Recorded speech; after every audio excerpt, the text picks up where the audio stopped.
Sementara itu, pemirsa, dari Direktur Eksekutif Poltreking juga akan merilis hasil survei dari Capres-Cawapres 2024 yang terbaru berikut ini.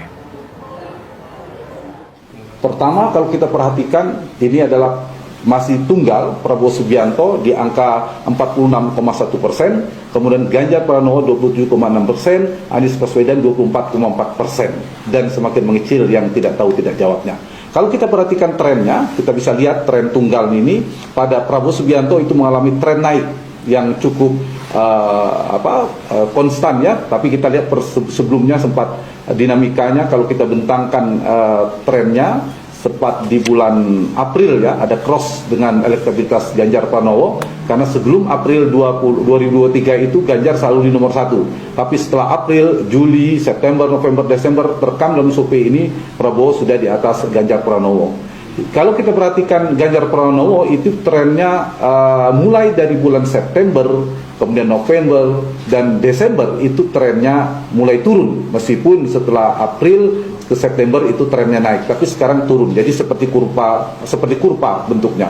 Sementara pada Anies Baswedan ini ada tren kenaikan di bulan Juli menuju September, September ke November. Tapi November ke Desember ini kita menemukan trennya relatif stagnan. Ada kecenderungan turun tapi dalam margin of error, jadi bisa dibaca sebagai stagnan atau stabil dalam diksi yang lebih optimis tentunya.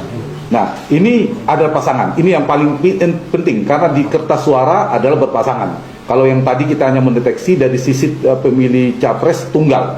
Nah, kalau berpasangan angkanya adalah elektabilitas Prabowo Subianto, Gibran Rakebuming Raka 45,2%, kemudian Ganjar Pranowo Mahfud MD 27,3%, Anies Baswedan Mohaimin Iskandar 23,1%. Kemudian undecided-nya tinggal 4,4%. Ya, tidak terlalu bergerak dibandingkan yang pemilu rilis survei kita sebulan yang lalu.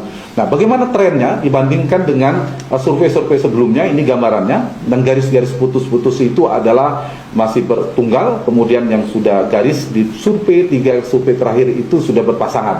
Nah, kalau kita perhatikan pada pasangan Prabowo Gibran sejak dideklarasikan, kemudian sejak survei kita September, November sampai Desember itu mengalami kenaikan yang cukup signifikan ya, kenaikan yang 9% dari September ke November, kemudian November ke Desember itu kenaikannya sekitar